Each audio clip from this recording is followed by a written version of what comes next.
dipersembahkan oleh BRI Syariah.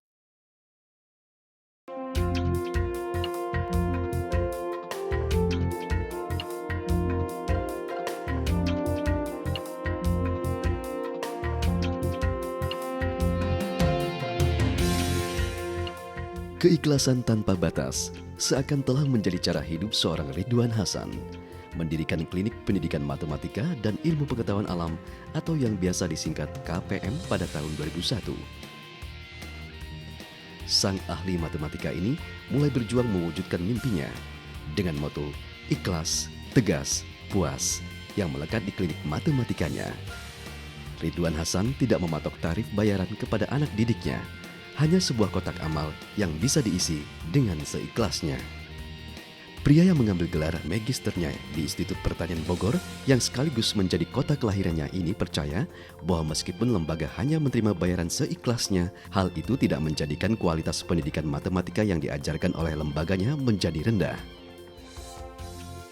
Terbukti dengan banyaknya prestasi yang telah diraih oleh anak didiknya, dengan menjadi juara berbagai olimpiade matematika baik di dalam maupun di luar negeri. Atas jasa-jasa Ridwan Hasan, pada tahun 2007, sang ahli ilmu matematika ikhlas ini dianugerahi gelar Satya Lancana Wirakarya oleh Presiden Susilo Bambang Yudhoyono. Tidak berhenti sampai di situ. Di tahun 2013, Ridwan Hasan mendapatkan gelar sebagai tokoh perubahan oleh salah satu surat kabar nasional terkemuka di Indonesia.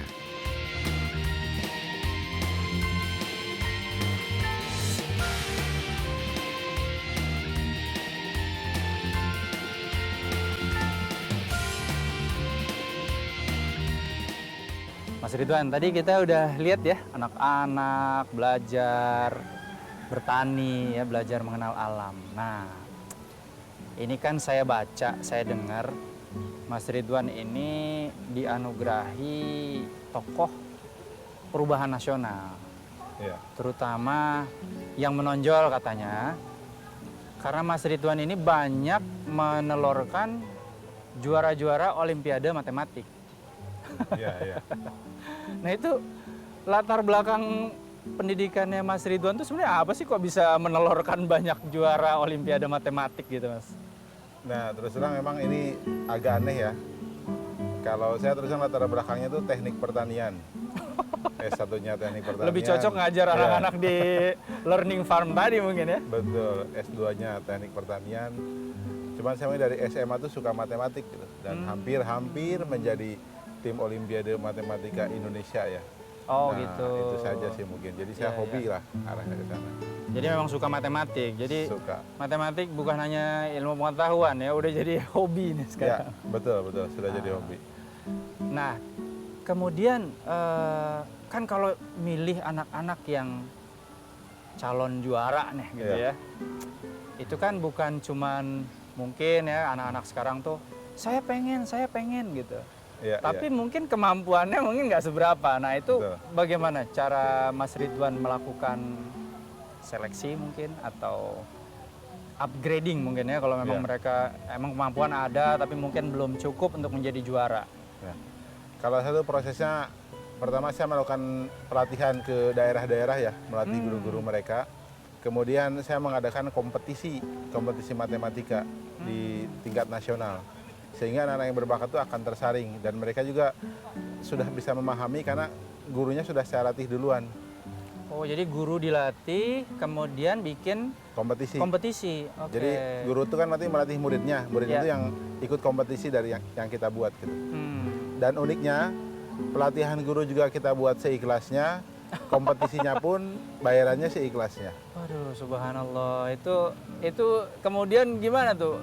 Bisa-bisa kalau seikhlasnya jangan-jangan sebagai penyelenggara bisa ya keluar uang banyak dong ya Mas ya? Ya memang, makanya di sini terus terang yang saya sering bilang juga ke teman-teman, yang kita lakukan saya adalah pengorbanan.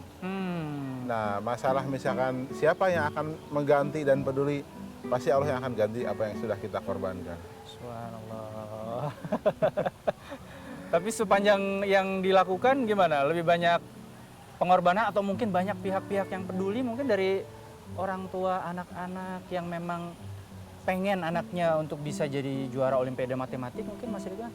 Yang saya rasakan sih banyak orang tua yang peduli itu. Ya. Kalau pengorbanan sih terus terang sudah sangat banyak ya. Dan yang saya rasakan terus terang, alhamdulillah sampai saat ini lembaga yang saya bangun tuh sudah bertahan lebih dari 10 tahun.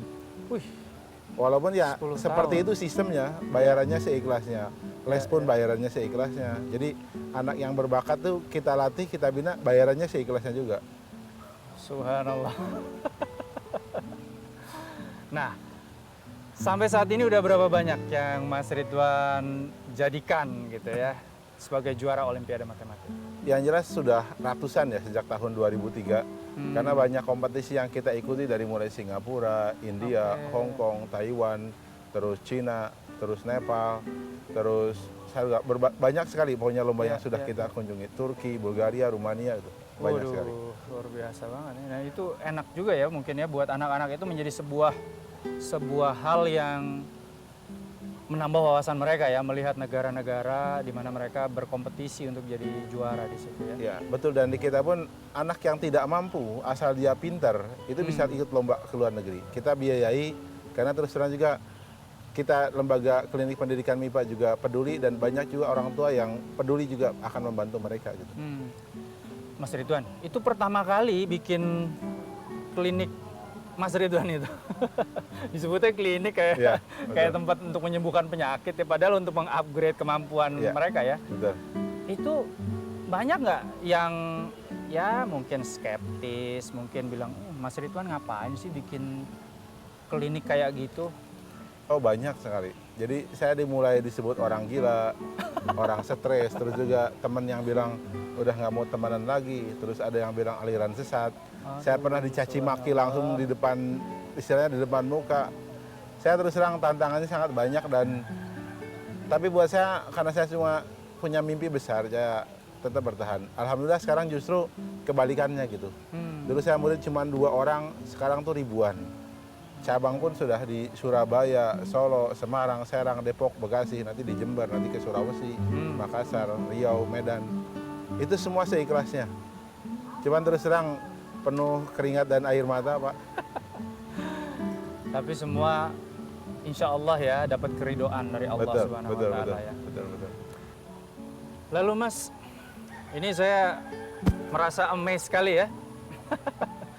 Gimana tuh jaga keikhlasannya? Terus terang buat saya juga sangat berat.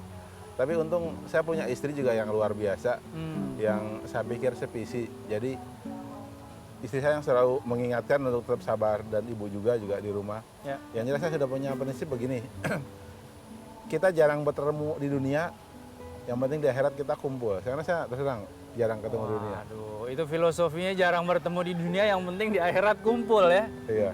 Subhanallah. Orang-orang yang punya spiritual tinggi itu biasanya dia akan jadi orang-orang beruntung. Dan menurut saya juga, saya berpikir ke depan negeri ini butuh orang-orang yang soleh, tidak hanya orang-orang pintar.